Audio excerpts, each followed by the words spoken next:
जो उस बेटे की माँ होती है, उस माँ की अभी आंखों के आंसू भी ठीक से नहीं सूखते और वह देखती है कि जो उसकी बहू होती है वो अपने पति के जिगरी दोस्त के साथ में बंद रूम के अंदर शारीरिक संबंध बना रही होती है। और इस चीज की आवाज जैसे ही उस वृद्ध माँ को मिलती है और वो उस रूम की तरफ बढ़ती है और रूम की तरफ बढ़ करके उसकी नजर जैसे ही उस रूम के अंदर नजारे पर पड़ती है, वो देख करके हैरान हो जाती है, परेशान हो जाती है और चीखने और चिल्लाने लगती है। उसकी चीख पुकार को सुन करके जो वो बहू होती है वो डर जाती है और डर करके वो तुरंत अपनी सासू माँ के पैरों पर गिर पड़ती है और गिरने के बाद वो उनसे बस एक ही विनती करती है कि माँ मुझे एक बार माफ कर दीजिए, ऐसी गलती अब हम दोबारा नहीं करेंगे। और वो वृद्ध माँ एक बार फिर उस बहू का भरोसा करती है और भरोसा करने के बाद उसको माफ कर देती है। इसके बाद इस कहानी में आगे क्या होता है यह जानने के लिए इस कहानी को लास्ट तक जरूर सुने, तभी आप लोग इस कहानी को पूरी तरह से समझ पाएंगे। आदाब, नमस्कार, सत श्री अकाल। मैं सागर पटेल आप लोगों से एक छोटी सी गुजारिश करता हूं कि अगर आप लोग मेरे इस चैनल पर नए आए हैं तो मेरे इस चैनल को सब्सक्राइब कर बेल आइकन को जरूर दबाएं और आप लोग ये कहानी कहां से सुन रहे हैं कमेंट करके हमें जरूर बताएं, जिससे कि आने वाली अगली वीडियो में मैं आप लोगों के नाम शामिल कर सकूं। और अगर आप लोगों को ये कहानी अच्छी लगे तो इस कहानी को एक लाइक जरूर करें। दरअसल दोस्तों, आज की ये जो कहानी है ये कहानी उत्तर प्रदेश का एक जिला पड़ता है मेरठ, और मेरठ जिले के एक गांव में एक परिवार रहा करता था, राम सजीवन का परिवार। जो उस परिवार के मुखिया होते हैं उनका नाम होता है राम सजीवन, और उनकी पत्नी अहिल्या देवी। उन दोनों लोगों को एक पुत्र होता है, पुत्र का नाम सुमेश होता है। एक दिन अचानक राम सजीवन की तबीयत खराब होती है और जैसे ही उनको वो लोग अस्पताल ले जाते हैं, अस्पताल में उनको भर्ती करते हैं। एक दिन उनका इलाज चलता है और दूसरे दिन अचानक उनकी मौत हो जाती है। उस परिवार में गमों का पहाड़ टूट पड़ता है। उसके बाद में उस परिवार में जो पूरी जिम्मेदारी होती है वो सुमेश के ऊपर आ जाती है और उसकी माँ अहिल्या के ऊपर आ जाती है। बेटा सुमेश शादी करने के योग्य हो जाता है, इसलिए अब अहिल्या देवी अपने बेटे के एक अच्छे रिश्ते की तलाश को शुरू कर देती है। और जैसे ही तलाश को शुरू कर देती हैं, कुछ समय बीतता है कि उनकी तलाश पूरी हो जाती है। उनके पड़ोस के ही गांव में नैना नाम की लड़की से सुमेश की शादी तय हो जाती है। नैना देखने में बहुत ही सुंदर होती है, सुशील होती है। नैना और सुमेश की शादी हो जाती है। शादी के बाद में वो दोनों पति पत्नी बहुत ही अच्छी तरीके से रहने लगते हैं। उनके जीवन में किसी भी चीज की कोई कमी नहीं होती।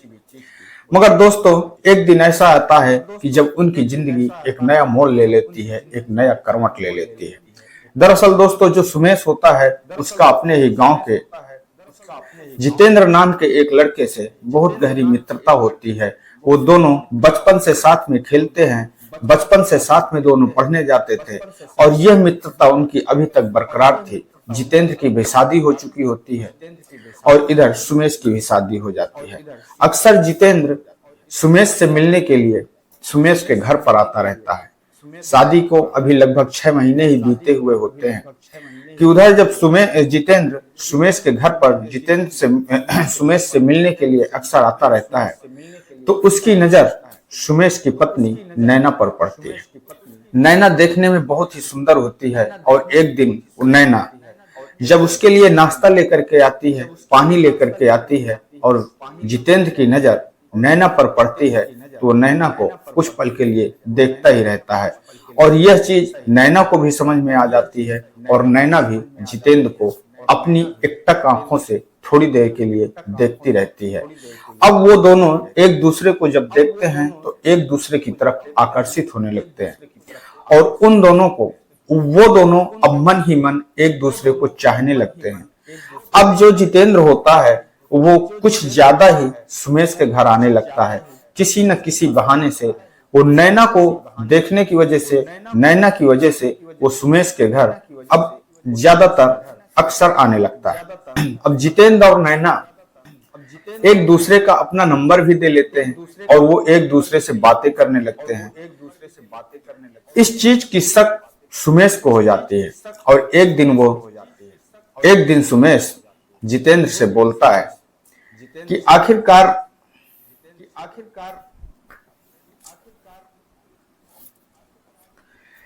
एक दिन जितेंद्र और सुमेश बैठ करके बातें कर रहे होते हैं। उसी समय जो सुमेश होता है उसके चेहरे पर कुछ उदासी के भाव होते हैं और उसकी चेहरे की उदासी को भाव को देख करके जितेंद्र सुमेश से पूछता है कि आखिरकार दोस्त क्या बात है, आजकल तुम्हारे चेहरे पर तुम्हारा चेहरा बहुत ही उदास जैसा लग रहा है। तो जो सुमेश होता है वो बोलता है कि नहीं, ऐसी कोई बात नहीं है, दरअसल थोड़ा सा इस समय काम का प्रेशर ज्यादा है, इस वजह से थोड़े से शरीर में थकान रहती है। जितेंद्र बोलता है कि ऐसी बात तो नहीं है, जरूर कुछ ना कुछ बात है, हम तो तुम्हारे इतने जिगरी यार हैं यार, हम दोनों लोग एक इस तरीके से मित्र हैं कि हमने जब कभी भी अपनी बातें आपसे नहीं छुपाई तो आप अपनी बातें हमसे क्यों छुपाते हैं। और यह बात सुन करके सुमेश जितेंद्र से कहता है कि यार मुझे लगता है कि मेरी पत्नी जो नैना है उसके कहीं न कहीं किसी से अवैध संबंध है। और यह बात सुन करके जितेंद्र एक बार चौंक जाता है और वो तुरंत कहता है कि ऐसा नहीं हो सकता, क्योंकि भाभी ऐसी नहीं है, भाभी बहुत ही अच्छी है। और यह बात सुन करके थोड़ी देर के लिए सुमेश भी अपने मन को शांत कर लेता है। और जो नैना होती है, नैना के हाव भाव से, नैना के रवैये से सुमेश को यह चिंता कहीं न कहीं लगी रहती थी। उसे यह डर कहीं न कहीं उसके मन में बना रहता था। उसे शक जरूर रहता था कि हो मानो या ना मानो, कहीं न कहीं तो नैना का कुछ चक्कर है। एक दो बार वो नैना का मोबाइल रात में मौका पाते ही नैना के मोबाइल को चेक करना चाहता है, पर जैसे ही वो नैना के मोबाइल को हाथ लगाता है वैसे ही उसकी नींद खुल जाती है। वैसे ही नैना की नींद खुल जाती है और वो उसके मोबाइल को चुपचाप रख देता है।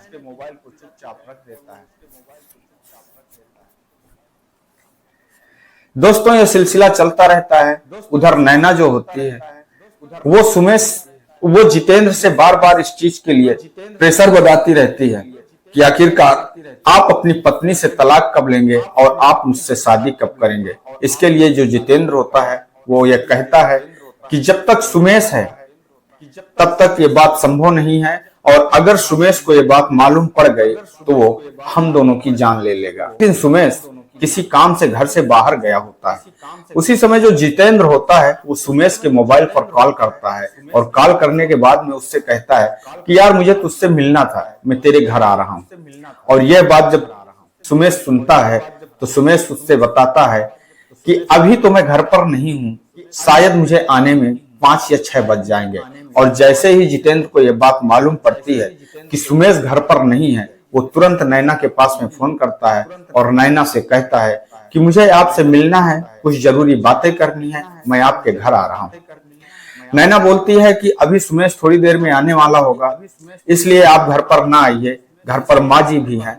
तो जो जितेंद्र होता है वो कहता है कि सुमेश अभी घर पर नहीं आएगा, क्योंकि हमारी उससे बातें हो चुकी हैं, वो शाम को 5-6 के बाद ही घर पर आएगा। और वो कहता है कि जो माँ जी हैं उनको आप नींद की गोलियां दे दीजिए, वो सो जाएंगी, उसके बाद में हम आ जाएंगे। क्योंकि जो जितेंद्र होता था वो नींद की गोलियां खरीद के लाता था और वो नैना को देता था, और नैना उन गोलियों को सुमेश और उनकी माँ दोनों को खाने में मिला करके देती थी, जिससे कि वो दोनों लोग रात में उनको नींद आ जाती और वो फिर आराम से जितेंद्र के साथ में बातें किया करते थे। दिन भी ऐसा ही होता है। नैना अहिल्या को नींद की गोलियां दे देती है और अहिल्या को नींद आ जाती है।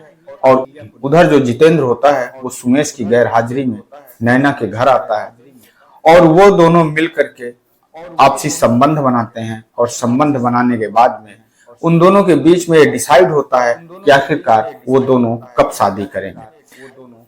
और जब थोड़ी देर के बाद सुमेश अपने घर पर आता है और जैसे ही घर में प्रवेश करता है तो जो नैना होती है वो सुमेश को देख करके वो चौंक जाती है, दंग रह जाती है और उसके मुंह से निकल जाता है कि आप तो शाम को घर आने वाले थे, आप इतनी जल्दी कैसे आ गए। सुमेश बोलता है कि आखिरकार जो काम था वो काम जल्दी हो गया, इसलिए मैं जल्दी घर पर आ गया। पर सुमेश के मन में एक बात घूम जाती है, उसे एक चीज याद आ जाती है कि मैंने तो नैना से ये बात नहीं बताई कि मैं शाम को लेट में घर आने वाला हूँ। फिर ये बात आखिरकार नैना को पता लगी तो कैसे लगी। मैंने तो ये बात केवल अपने दोस्त जितेंद्र से बताई थी।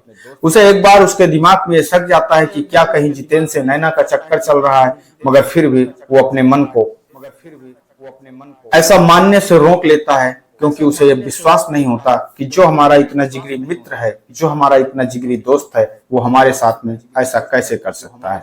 पर उसको इस चीज को लेकर के उसके मन में नींद नहीं आती और वो उस रात अपने मन में सोच लेता है कि आज हमें नैना के मोबाइल को चेक करना है। और जैसे ही नैना सो जाती है वो नैना के मोबाइल को उठाता है और नैना के मोबाइल को चेक करता है तो जितनी भी हकीकत होती है उसे पता लग जाती है। उसे तुरंत इस बात का पता लग जाता है कि उसका जो यार है, जो उसका दोस्त है, जो जितेंद्र है, उसी से नैना का चक्कर है। और यह बात, और जैसे ही यह बात वो नैना से कहता है, नैना कहती है कि ऐसा कुछ नहीं है और वह तुरंत अगले दिन यह बात जितेंद्र को बताती है। और जितेंद्र नैना को इसके एवज में अब वो दोनों ये प्लान बनाते हैं कि सुमेश को रास्ते से हटाना होगा, नहीं तो हम दोनों फंस जाएंगे।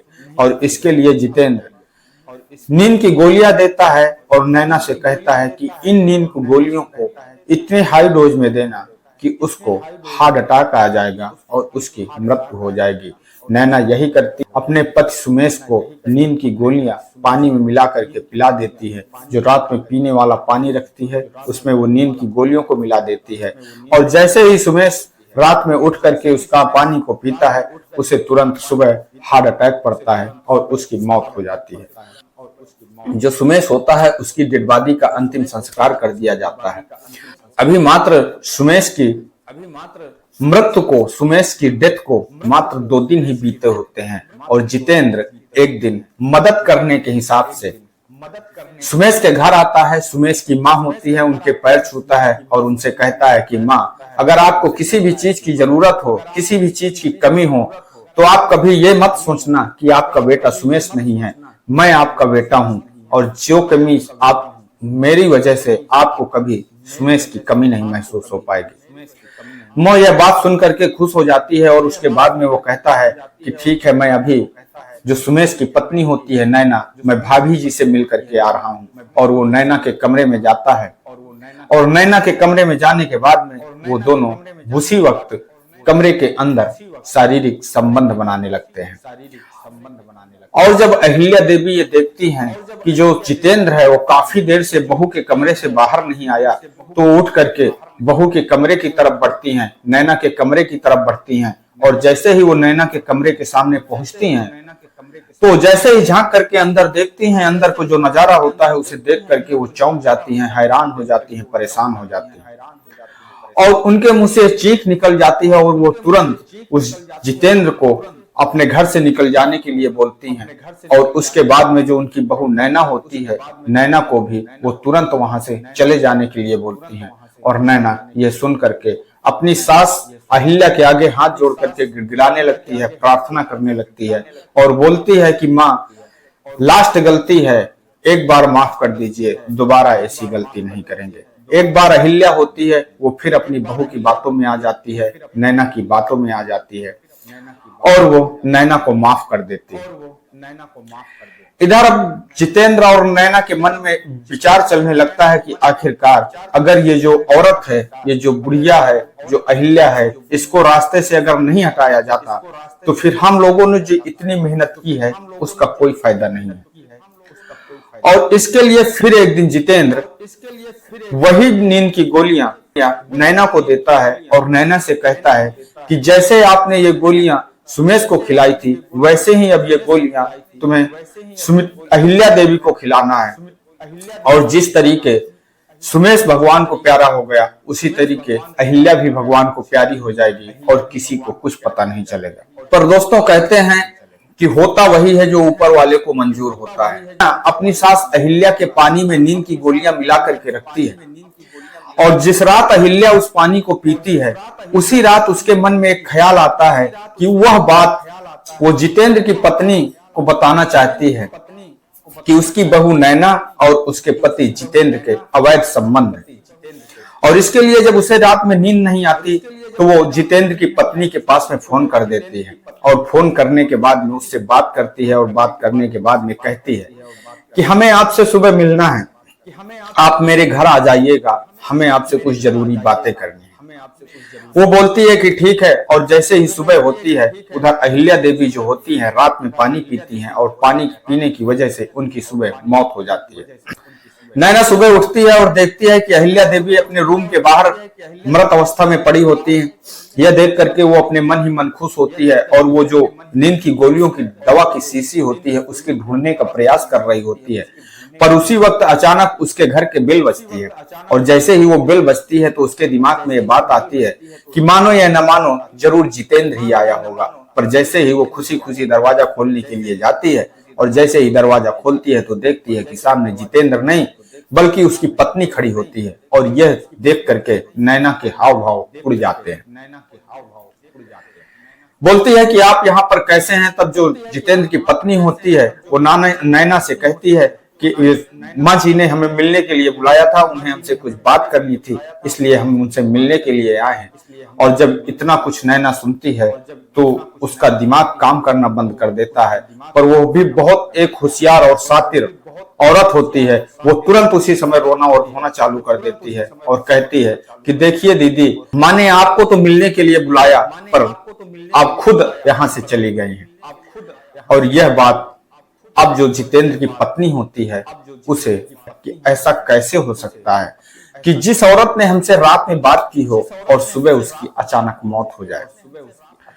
वो तुरंत पुलिस को फोन कर देती है। मौके पर पुलिस आती है और पुलिस जब उन दोनों से पूछताछ करती है तब जो जितेंद्र की पत्नी होती है वो पुलिस को बताती है कि साहब बात ऐसी है कि ये माँ जी रात को हमको फोन करती हैं और सुबह हमसे मिलने के लिए बुलाती हैं, इसलिए जब हम सुबह मिलने के लिए इनके पास में आते हैं तो देखते हैं कि जो माँ जी थी वो मृत हालत में पड़ी हुई होती है। पुलिस को कुछ शक होने लगता है और पुलिस जितेंद्र की पत्नी को अकेले ले जाती है और उससे कहती है कि आखिरकार अगर आप हमसे कुछ छुपा रहे हैं तो उस बात को सच बता दीजिए। और उसके बाद में जो ये बात होती है जितेंद्र की पत्नी पुलिस को बताती है कि माँ जी ने हमसे रात में ये कहा था कि मेरे पति और जो नैना है उसके बीच में अवैध संबंध है। अब पुलिस इसी राह पर इस केस की छानबीन करने लगती है। छानबीन करने के बाद में पुलिस उन दोनों को गिरफ्तार करती है और गिरफ्तार करने के बाद में जब नैना और जितेंद्र से पूछताछ करती है तो वो दोनों अपना जुर्म कबूल कर लेते हैं। पुलिस उन दोनों को गिरफ्तार करके जेल भेज देती है। दोस्तों, इस कहानी को सुनाने का उद्देश्य किसी को ठेस पहुंचाना नहीं है, किसी को दुख पहुंचाना नहीं है, बल्कि आप लोगों को सजग करना है, सतर्क करना है। मैं आपका दोस्त सागर पटेल इन्हीं शब्दों के साथ में आपसे विदा लेंगे। कल फिर मिलेंगे किसी एक नई कहानी के साथ में। तब तक के लिए नमस्कार, जय हिंद, जय भारत।